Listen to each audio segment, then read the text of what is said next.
Hi and welcome to the Product Owner Perspective Focus video. It's a short video where we interview a guest, in this case Edwin Wopereis from Kramp, where we are located in one of their distribution centers in Varsseveld. Thank you for hosting us, Edwin. Welcome. Very nice to be here. Next to this video we also record an audio interview where we can go more in depth on certain subject matters, and we will reference that if needed in the talk now. But it's good to set up why we are here. We are here because you won Product Owner of the Year, and one of the key points that you mentioned on why you think you are a great product owner, or one of the things you think are important, is learning. So can you please elaborate a bit on that? Yeah, indeed.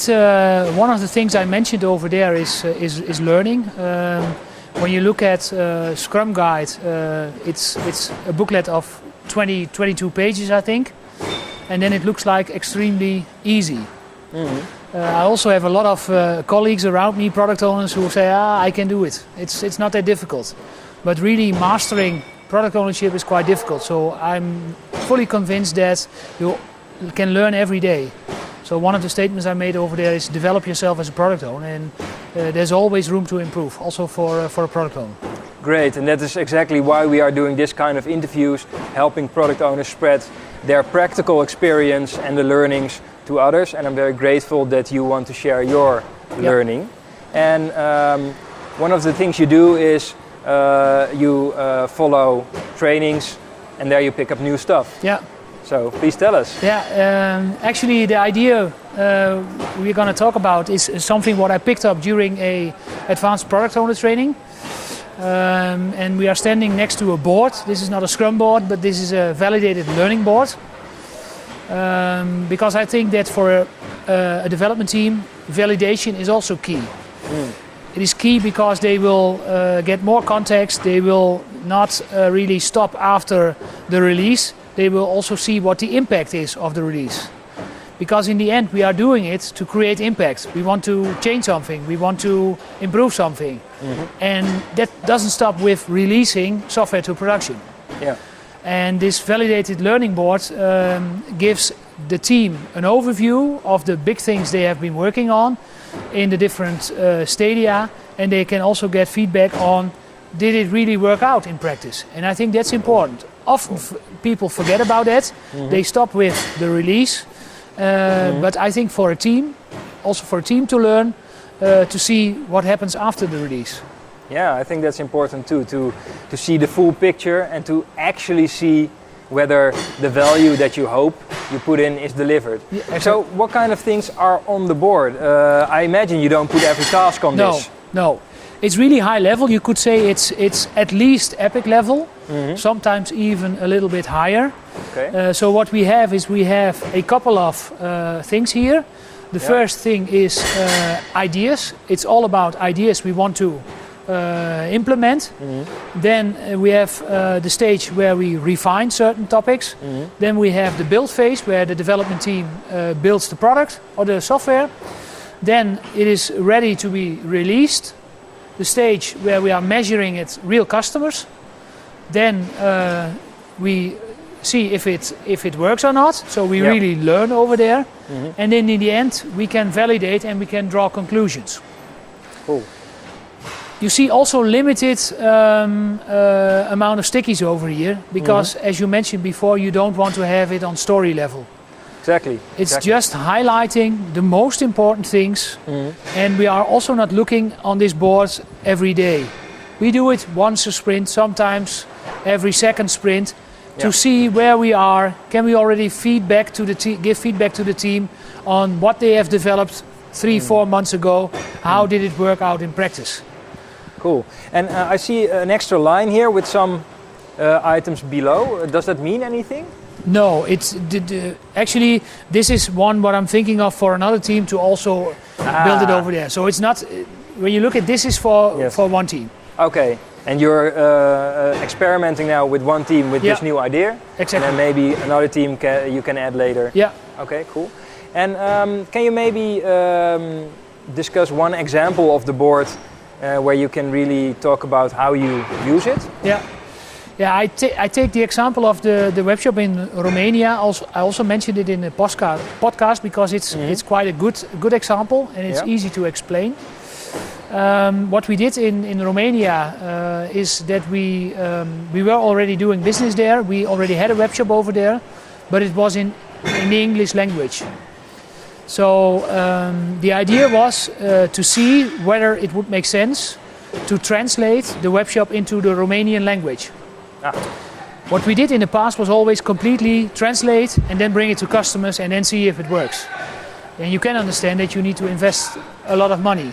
And what we try to do in the new setup is that we only take 20% of the assortment, translate it, bring it to real customers and see what the impact is. Does it really convert better? Do customers appreciate it? Do we get a higher customer satisfaction score or not? How do they appreciate that?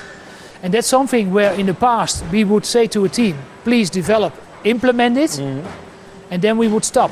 And the team would never hear the outcome afterwards. Yeah. And with this board, it forces us more or less to give feedback to the team back. Okay, this is what you did 3 months ago. This is the outcome, and these are the next steps. Cool. Yeah. And that's what I really like about this board, because it's extremely simple. It's not complicated. It's easy to maintain, and it gives value for the team members. They will become better. Yeah. And does it also maybe help you with when you're thinking of ideas here?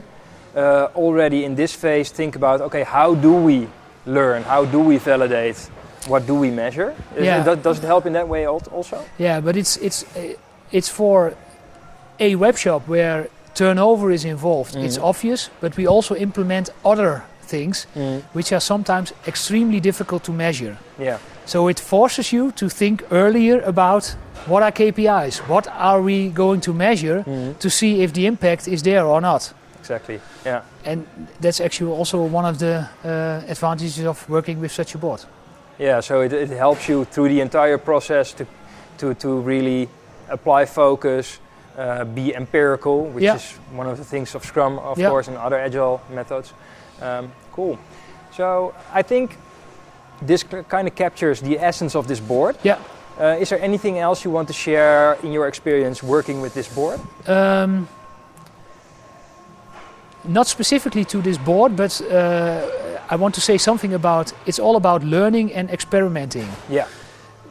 What I see in day-to-day business is that you can grab out of a lot of ideas. Yeah. And what I always try to do is encourage people to pick an idea, just do it, and if it doesn't work for you, throw it away.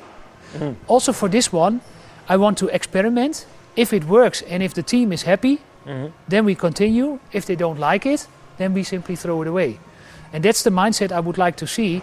It's not that we are defining this is something you have to use. Also the team must see the advantage of working in such a way. Yes. And I think that's extremely important if you want to improve yourself, if you want to do things different, just try it. Yeah. It's a low investment. You can see if it works. If it doesn't work, you simply throw it away. Yeah, well, we won't throw this away, but yeah, I get what you mean. Yeah. And this is the importance of learning. So, and of course, this is just one example. I imagine in the Product Owner Advanced training or other trainings you have followed or other books or articles you read, you see a lot of ideas. Yeah. So I think the key takeaway here is, as a product owner, keep on seeing things, keep on thinking about how can I improve my value of my product, my collaboration with the team, and what do I want to try, what suits also my preference and what helps me better do my job. Yeah, indeed. Cool. Well, thank you very much. Just to round it off, how can people contact you if they want to know more or want to know more about Kramp, and maybe anything else you want to share? Yeah. If people want to know more about myself, they can always look at my LinkedIn profile or at Twitter. From the company, you can go to the company website, kramp.com. Next to this company, we also have a separate Kramp hub in Utrecht, where we this is an IT startup company, where we try to implement great ideas. So if you are interested in that one, we are always looking for great people. So you can always visit our website or come in contact with me. Cool. So if you're looking for a good IT job and you think, oh wow, I want to see how this works when I work in a development team, please contact Edwin, or if you're otherwise interested. We'll put all the links in the video notes. And also make sure to listen to the audio podcast if you want to know more, because we had really nice interactions there. And I think we will need to do a follow-up, because we also discussed there's a lot of more, but we'll keep this short. Yeah. I live in Utrecht, so I invite myself to follow up in a year or so in the hub in Utrecht and see what you have learned then and how you've developed your product ownership. You're more than welcome. Share back. You're more than welcome. Great. Thank you very much. Thanks. Very nice talk, and hope to meet again. Okay, thank you.